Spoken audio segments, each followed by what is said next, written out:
දුවේ පුතේ ඕගොල්ලෝ දැන් දෙමළ භාෂාවේ තියෙන ගොඩක් අකුරු දන්නවා. තව අකුරු දෙකක් කියලා දෙන්න ඉතුරු වෙලා තියෙනවා. ඒ තමයි වයන්න සහ ඤයන්න ලියන්නේ කොහොමද කියලා.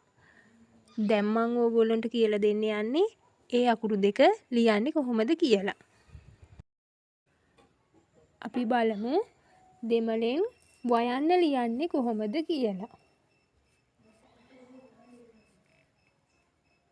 පුංචි බෝලයක් ඇන්දා මෙහෙම ගෙනල්ලා රවුමට ගෙනල්ලා මෙතනින් ඔහොම නතර කරලා දකුණු පැත්තට පොඩි ඉරක් ඇඳලා උඩට චූටි ඉරක් ඇන්දා.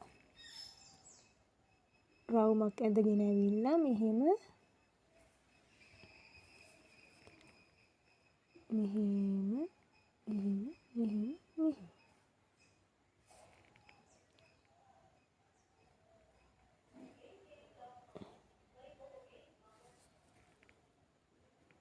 රවුමක් ඇන්දා ඔහොම ගෙනත් ඔහොම දැම්මා.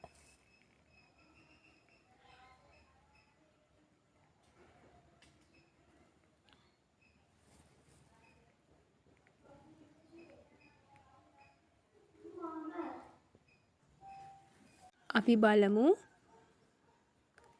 කොහොමද දෙමළෙන් ඤ අකුර ලියන්නේ කියලා. එයන්න ලියුව ඕගොල්ලන්ට මතකයි නේද?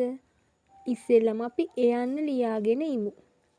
එයන්න ලියලා ඉවර වෙලා මේ ඉරි කෑල්ලේ මෙන්න මේ හරියෙන් මෙහෙම පටන් අරන් මෙහෙම ගෙනල්ලා මෙන්න මේ හරියෙන් නතර කරන්න ඕන.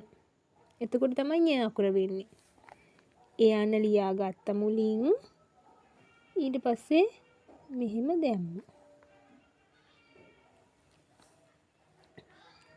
එයන්න ලිව්වා මෙහෙම දැම්මා.